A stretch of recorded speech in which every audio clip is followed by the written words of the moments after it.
Welcome, ladies and gentlemen, here to another Tuesday Night Live. Straight here, live from YouTube. I just want to welcome everyone here. And today, something special because it's our back to school special because school just started around here where I live. Has it started around where you guys live? Comment down below. Has it started? I just want to say thank you for everyone being here tonight. Let's see who's here right now. So far, it looks like Robert makes the cut. Hey, Rob, how you doing? Saying hey to everyone. Like I said, I even am in the chat tonight, folks. It says, welcome to another Tuesday Night Live. Let me know what your choices are for back-to-school movies.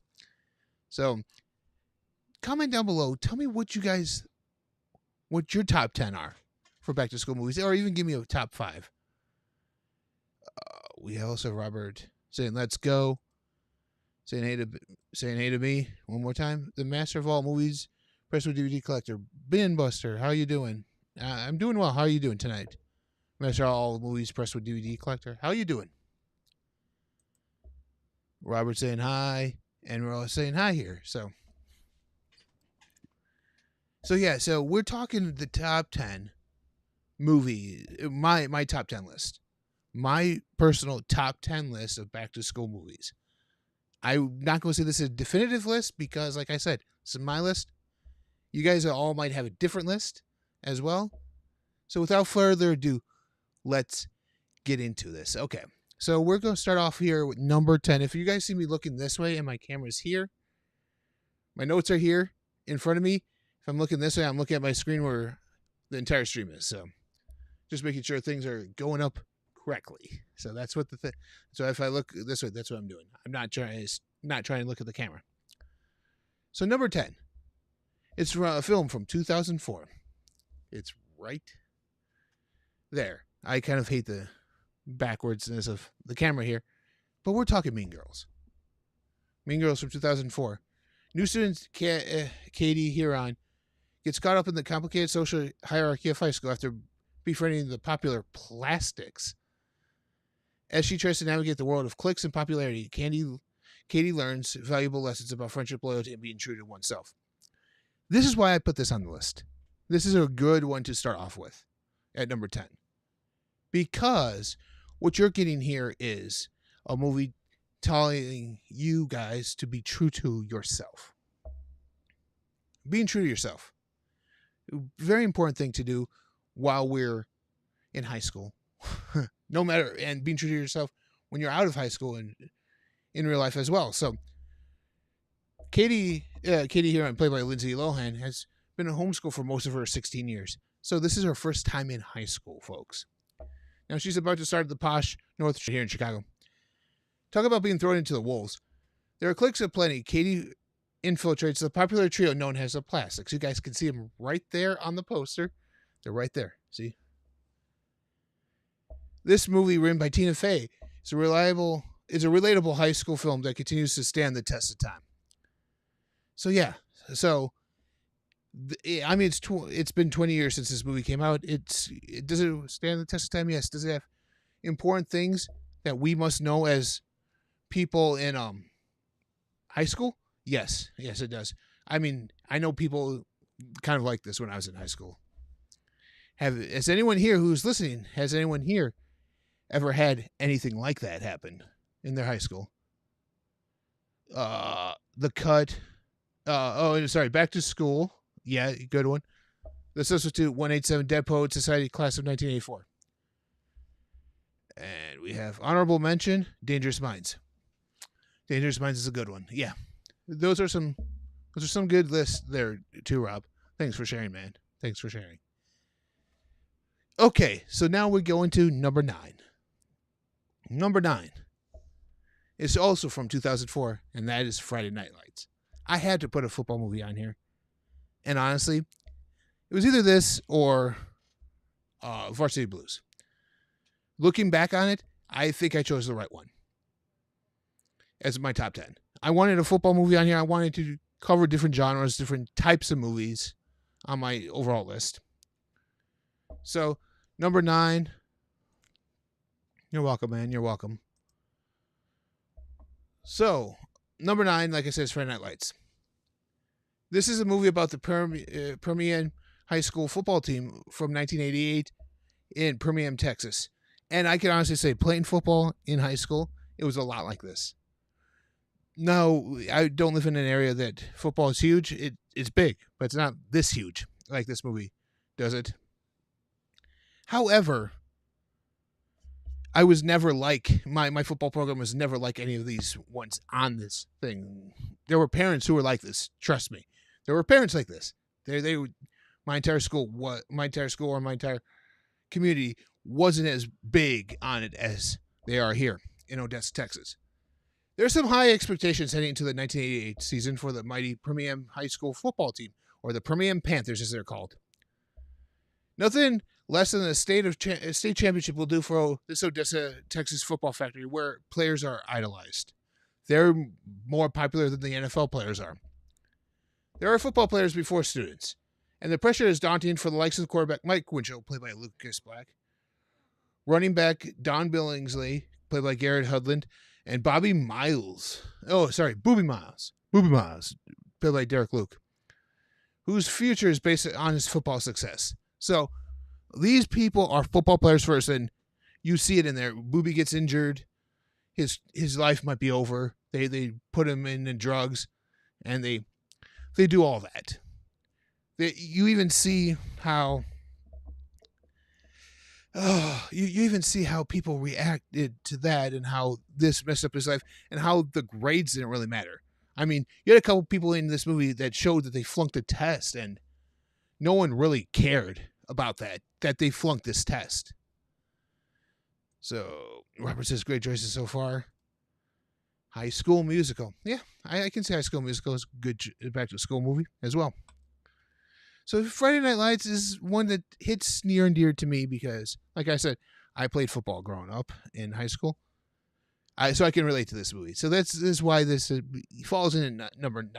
Because there's other ones on here that I think are a whole lot better, personally for me, than this movie. And we have here Game Plan. Okay, Game Plan. Another good one. All right, number 8. Here we go. Number 8. Drumline, starring Nick Cannon. That's right. From 2002. So we're still in high school here talking about football as well. The movie follows a talented and cocky young drummer who joins a university. Sorry, it's in college. My bad. College. I forgot it. This one takes place college. Who joins a university's marching band. His clash with the band's strict leader leads to personal musical growth as he learns the value of discipline, teamwork, and dedication. There's no doubt Devin Miles, Nick Cannon, is a talented snare drummer and poised to be a freshman star of the drumline of the famed Atlanta A&T University marching band. However, Devin is cocky. He knows he can play, but he doesn't seem too interested in the discipline and pride that comes from being a collegiate musician and the student of the craft. He realizes what's important when it comes to succeeding in the band. So you see, it's halftime is game time, as you see it right there on the poster. It's one of those things that this is all about the marching band. I don't know about you guys, but in college, marching bands are probably just as popular as the football team that they're a part of. So to me, that's the very important part, is that we still have that as well as the football program. So together, we have all one encompassing thing. So you have football, you have the marching band. It makes a whole grand spectacle for the day of football. So that's the thing, and we just do it that way, and it's perfect, folks. So we go comedy now, folks. We actually dive into the realm of comedy here. We go Billy Madison. That's right. You can't have a back-to-school special, a back-to-school movies without Billy Madison. Back to school, to prove to Dad I'm not a fool. Got my lunch packed up, my shoes tight. I hope I don't get in a fight. Back to school, and the bus passes him. That's kind of that's one of the best parts of the movie. Billy Madison, wealthy and immature Billy Madison, must repeat grades 1 through 12 in 6 months to prove to his father that he's capable of running the family business. Otherwise, it's going to one of his father's um uh business guys, and Billy hates this guy. This is one of the rare back to school movies where an adult has to go back to being a kid again, as the results are hilarious. Yes, we see Billy sitting in kindergarten at preschool and taking naps, playing dodgeball. He gets to be a kid again in these grades. I don't know about you guys, but there's some of these grades, like 1 through 12, that I would want to go back to. Certain ones, not so much. No. Certain ones, not so much. Other ones, yes, I would love to go back to. Like grade school. I wouldn't mind being in grade school again, being an adult. I would be smart, and I would know everything. But now I wouldn't be like Billy at all. But this movie shows you that what you can set your mind to, you can accomplish. Billy never took school seriously the first time, but now he has something to look forward to. He always thought the business was going to go to him, so he never amounted to anything. He never put his work in. That's what I like about this movie. This movie tells you what a good work ethic can do and what one can't do. So if you set your mind to something, you can accomplish a lot of great things. So people, listen to that. So right now, we're going to be on number 6, and this number 6 one also comes right here at home, back home for me, and that is Ferris Bueller's Day Off. Yeah, I know what you guys are saying. Well, hey, why are you doing a back to school movie about a guy who plays hooky and cons everyone into thinking he's sick, or he's dying? It's Ferris Bueller's Day Off. Ferris Bueller is a charismatic high school student who decides to skip school and spend the day in Chicago with his best friend and his girlfriend. While avoiding the school principal is determined to catch him, the film showcases Ferris' carefree attitude with his determination to live life to its fullest. It shows you what, like I said, it could show you what you put your mind to, like with Billy Madison. Billy Madison was someone who could put his mind to the thing. Ferris, if he just focused and didn't want, he didn't like school. Let's put it that way. He wanted to live life. I gotta say something. In 1986, you could do that in Chicago. You can't do that. Some of that stuff now. The whole restaurant scene where he calls in, pretends to be Abe Froman. Yeah, that's not happening now because that restaurant doesn't exist anymore. Him on the float wouldn't work.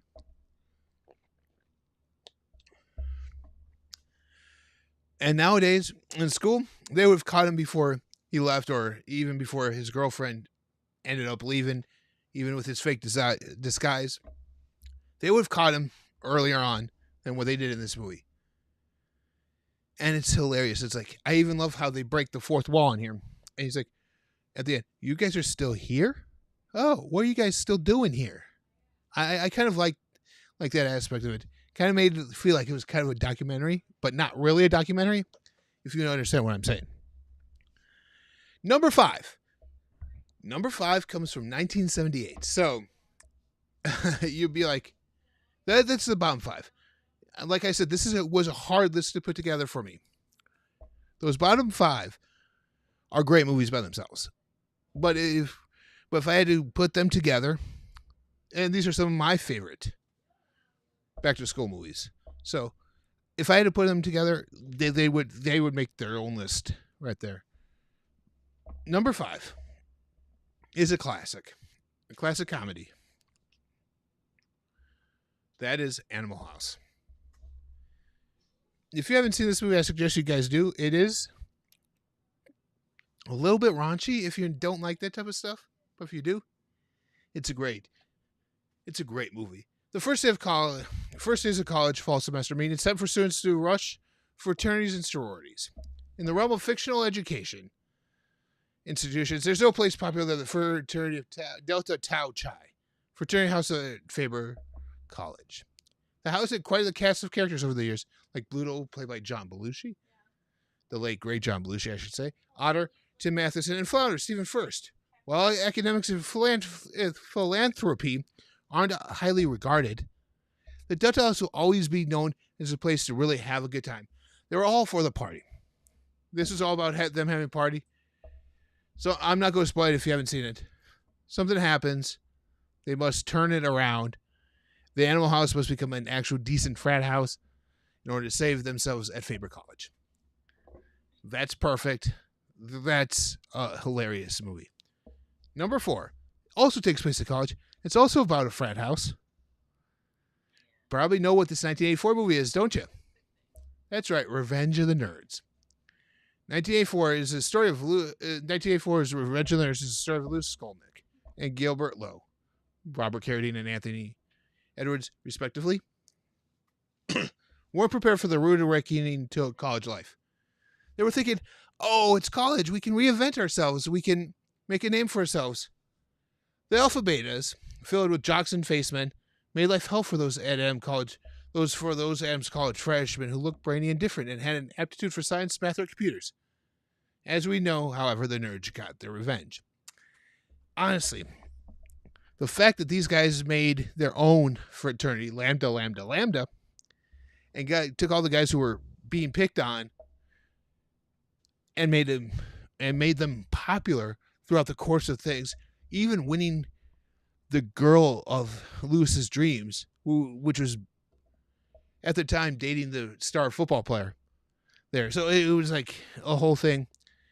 The contest, the music, the whole thing of how people started loving these. And then we get Ewan Jefferson, who was a Lambda Lambda Lambda graduate. So this was a fraternity that's been around forever, but there wasn't one at this chapter of Adams College.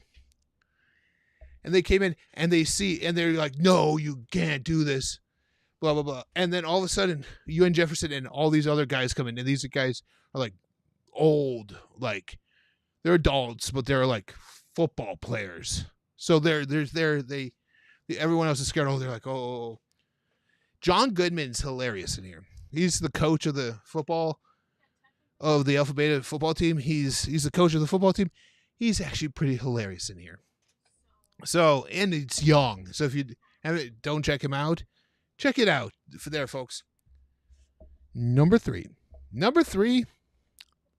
These top 3, in my opinion, could kind of be interchangeable on anyone's list. If anyone has these top 3 on their lists, sound off below. Sound off below on this replay if you guys have any of these top 3 on your list right now. In fact, if you guys haven't done it, so comment. For those of you watching the replay, comment down below about what you guys want to do as part of this movie, of the back to school movies. What's your list? Okay, right here, number 3, Fast Times at Ridgemont High. Written by Cameron Crowe and directed by Amy Heckerling, Fast Times remains one of the classic coming-of-age comedy drama films. It's an honest, ballsy, and often hilarious movie for the time. And I mean, it talks about how Jeff Spicoli, played by Sean Penn, as you guys can see right there in the poster, was a bit of a slacker, and tells that story. So we have Phoebe Cates' infamous pool scene in there with Judd Nelson, which it kind of spoofed in There's Something About Mary. So they kind of did that, and this like I said, this is a coming of age comedy drama. It's about everyone trying to find their place in this world, find their place at Ridgemont High. It's a good time. If you haven't checked out this movie, check it out. It's very much a good time, folks. Number 2. I'm almost done here. Like, I was going to keep this on for about 30 minutes. That's how much these streams run. We're right at the 21-minute mark, so here's number 2, folks. Number 2 is none other than the 1985 classic, The Breakfast Club. That's right. We were talking about coming-of-age stories in Fast Times at Ridgemont High. Here's a coming-of-age story that follows around 5 high school students from different cliques who are forced to spend a Saturday detention together. A Saturday detention. I don't know about you guys. Detentions were bad enough in high school. But a Saturday detention means Robert, fast times. That's what he's saying. Robert also saying, Animal House. The Breakfast Club. Saturday detentions are nerds. Oh, Rob, you just make me laugh at most of the time, man.